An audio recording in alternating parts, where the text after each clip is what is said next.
Yeah. Perfect. Thanks, Emily. You're welcome. Excellent. Welcome, everyone. I just thought I would start with a quick survey. I was going to do a poll, but we weren't sure if we could do polls in here. So I'll just do a raise your hand kind of poll. It's a small enough group. I can see everyone.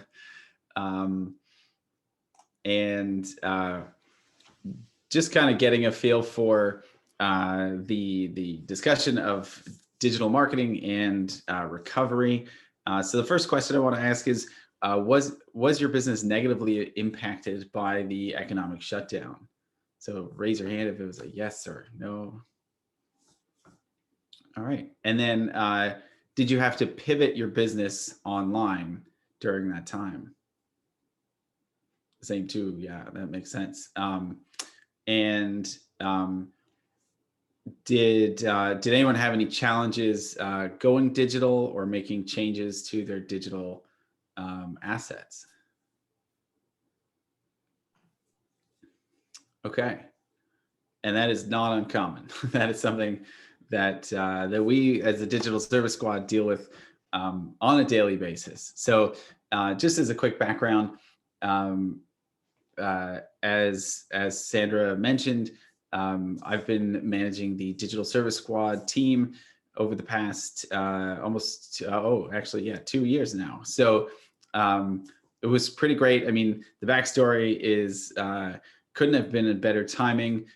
This was a program that launched in around 2018, and the town of Collingwood, specifically Tim Newton and the Small Business Enterprise Center, applied for this grant to put in place a team, or in this particular case, it was an individual that got it started. That was myself, to take this program, the Digital Main Street program that offered grant funding, digital marketing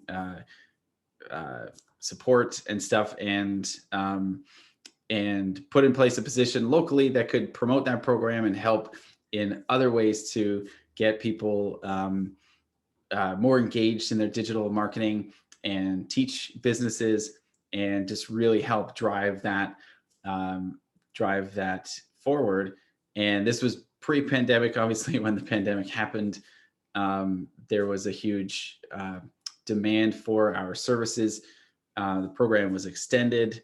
It's been extended another 2 times, I think.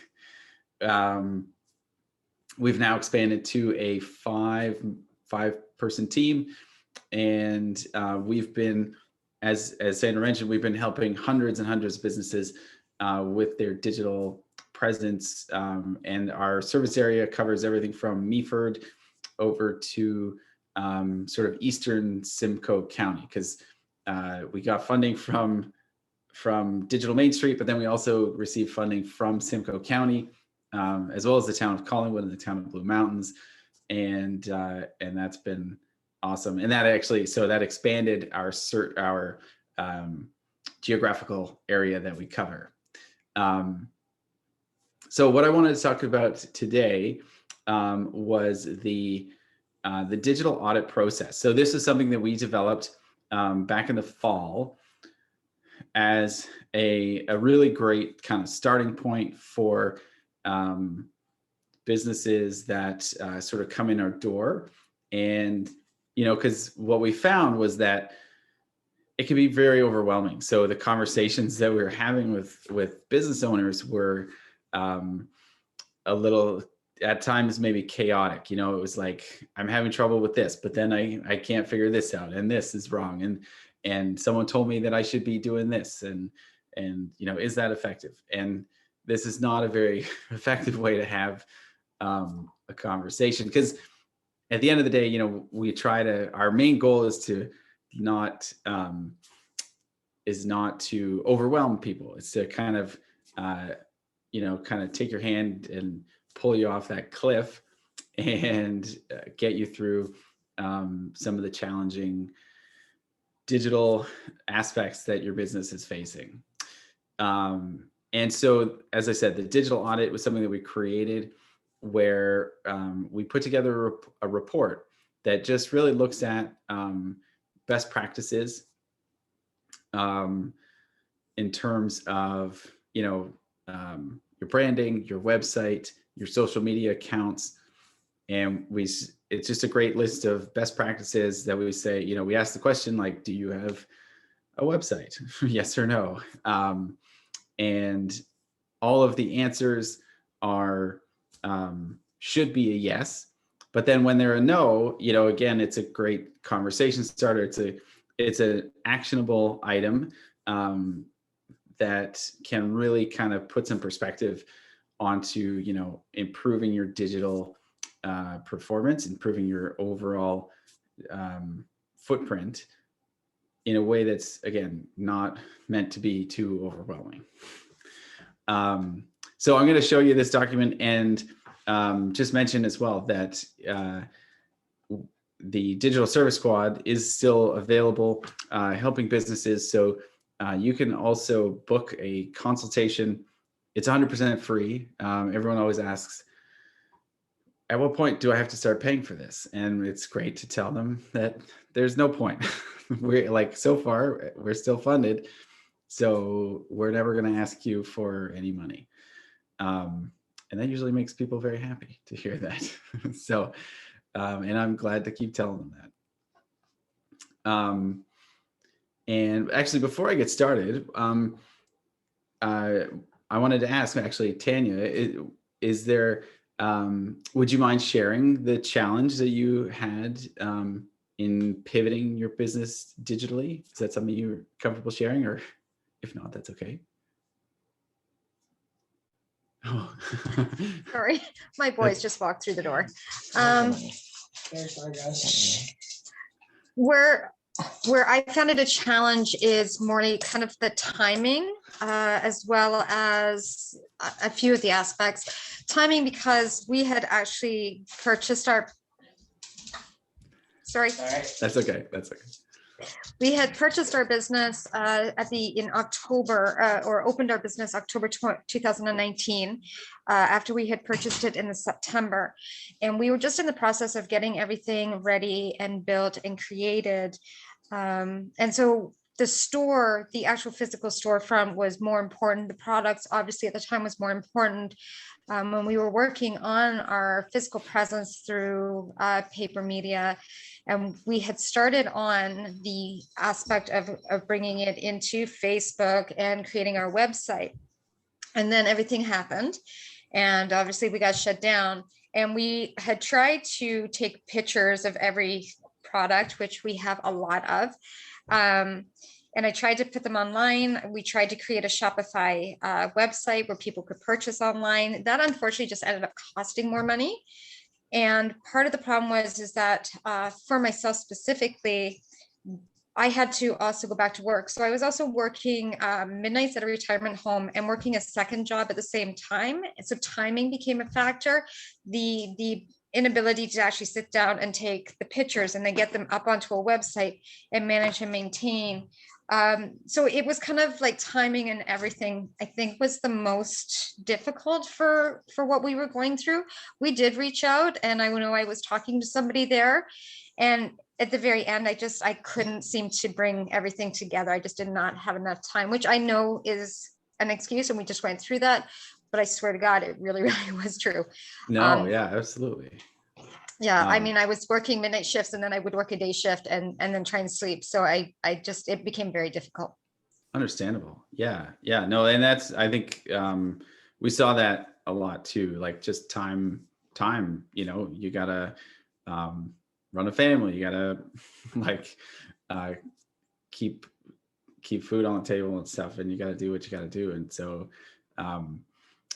yeah, sorry, it was just terrible timing, right? I mean, there's no good timing, but we've seen a lot of businesses too that were in that situation where they had just launched and had to scramble to somehow figure out how to get online. And so I will say too, there is the shop here program. I'm not sure if you've heard about that, which was launched by Digital Main Street in spring, summer of last year, where they had a team of specialists to get Shopify stores set up for businesses.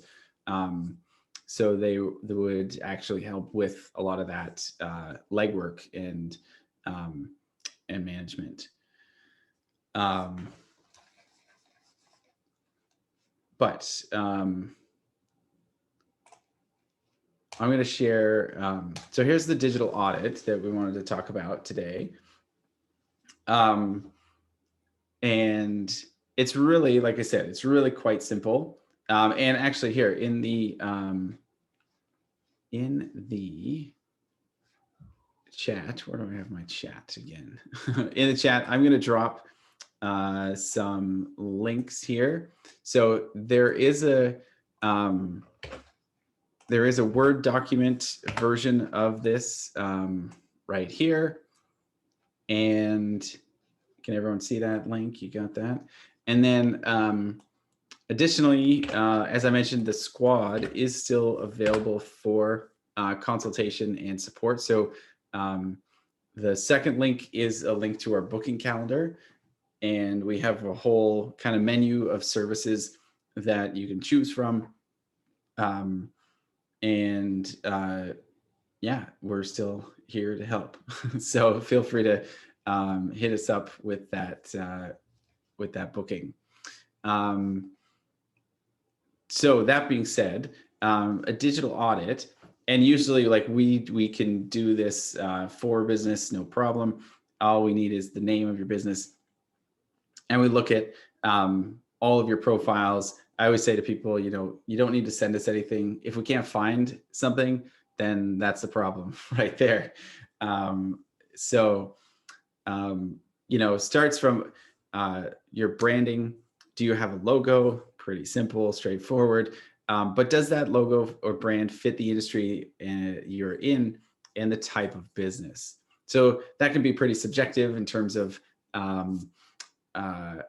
who's looking at that audit, but we try to be come at it with a fresh pair of eyes.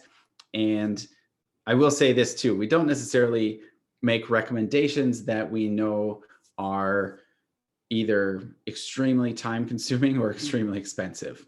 And so, with branding, it's tricky too, because I do realize that a rebrand is certainly a large undertaking, even from not only from a time perspective, but also a financial perspective as well. It can be pretty daunting. So, we always just try to be pretty lenient and diplomatic, let's say, with our feedback. And a lot of this too, it's about making the most of what you have instead of just saying, scrap everything, redo it. Because there's always a better way to do everything, but what's realistic based on what you have and sort of where your foundation is. So is your branding consistent across your different properties? That is very important and often is one of the main kind of no questions that we get when looking at, especially, website versus social media, Facebook profiles, and that kind of thing. We see variations of logos. We see pictures as a profile instead of a logo. And what we really want to help businesses understand is the importance of that consistency, having your client or customer be able to recognize that this Facebook page belongs to this website. It's in the same, it's all the same company, the same brand. That is extremely important. Website functionality. We look at the speed test. Google has a pretty fantastic speed test that we can just kind of get a baseline of how your website's performing. And that is mobile, by the way, which is also vitally important that your website is mobile friendly, but that's another question coming up. Ssl certificate. So this is a pretty simple addition to your URL, and that is just what shows up here, HTTPS with a little lock symbol in the URL of your website, meaning that your website is secure and that data that is being shared between the user and the server is secured and not able to be compromised easily. Especially important if you have a e-commerce website, or if you're taking any payment information, vitally important. Is design of your website clean and modern looking? Also pretty subjective. But I will say that Karen Gibson, who is one of our team members who writes a lot of our audits, is actually a graphic designer by trade. So it's a good perspective to get in that regard. Is it easy to navigate? This one is also pretty important. I mean, they're all really important, but it's one that we see a lot of, especially with this pivot happening where businesses are scrambling to set up e-commerce platforms. We find there's a lot of help needed in the navigation department, where we want to put all the things at the top. But the key to remember is simplify, simplify, simplify, and just make it easy as possible to navigate. And we often point to, other competitors, like usually the big brand competitors. If we look at their websites and what they're doing, we'll be able to see like, oh yeah, they've really simplified that navigation aspect. Is it responsive? That's important. So that means, will it resize to any screen resolution or size?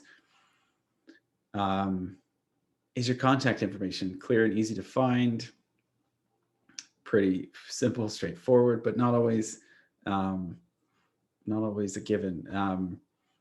Do you have a direct line of communication? So this is kind of new. A lot of people ask questions about that. It's often referring to like a call now button, really good for mobile, as well as a chat bot might be an option. Those are getting a lot more popular for e-commerce websites.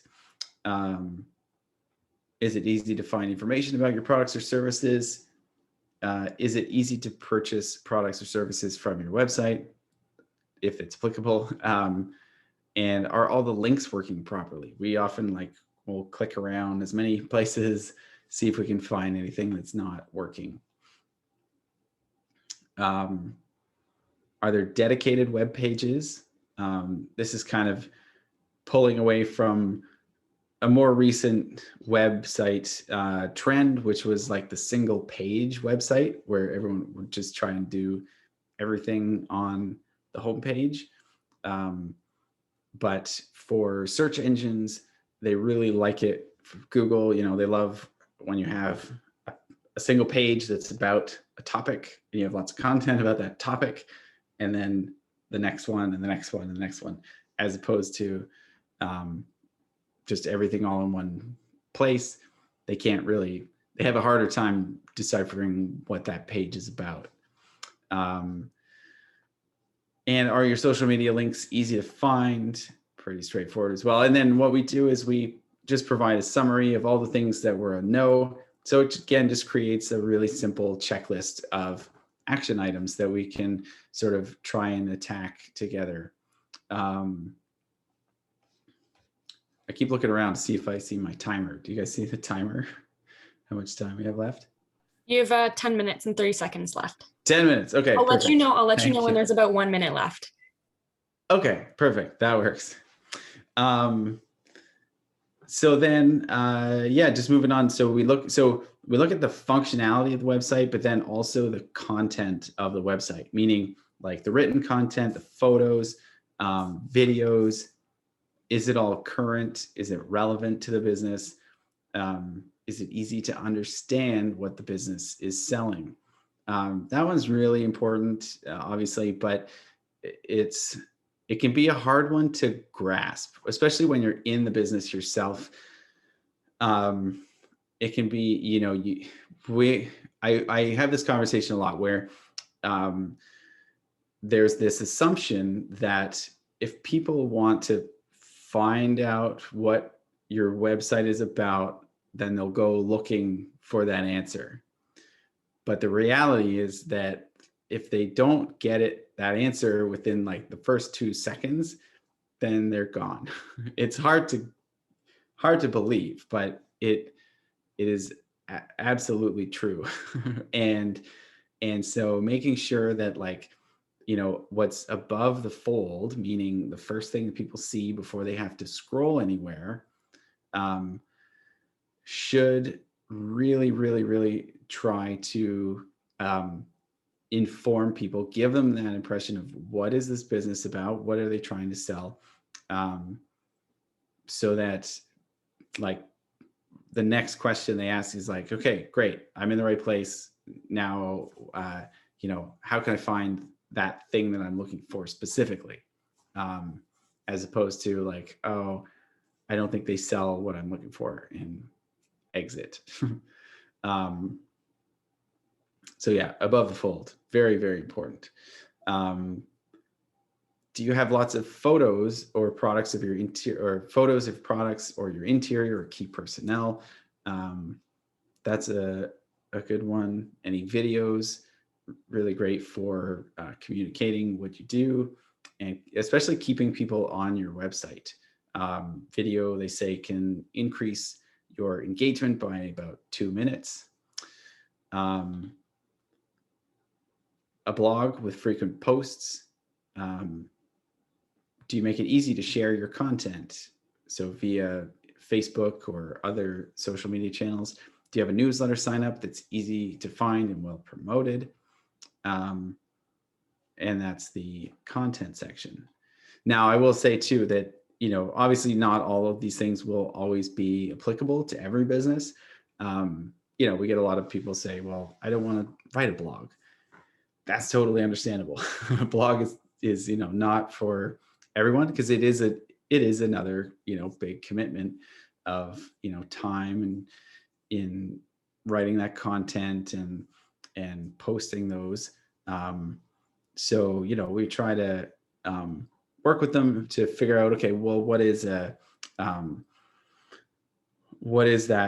an action item that is feasible for you in where you're at right now. SEO and Google My Business is the next topic that we cover. SEO, of course, is standing for search engine optimization, which is the optimizing your website so that people could find it easily on Google, and giving Google more information so that they'll serve it up to people who are looking for what you're selling. And so this is a new addition for this report, this Lighthouse report from Google, that is extremely technical. So what we tend to do is just, you know, put in the number that is spit out by that report on the SEO side of things, and suggest that, you know, we can walk you through a little bit of the report, but some of the stuff is for potentially, you know, your web developer or someone who can, you know, really help decipher a lot of that more technical terms in that report. It does get a little heavy. But then we just go to Google and, you know, we search for the business name, and we see what we find. And so we ask, you know, when searching for the exact business name, does your business show up at the top of Google? When you're searching with local names and keywords, so example, does your cafe show up with a search for coffee in Collingwood or Wasaga Beach? Does it show up?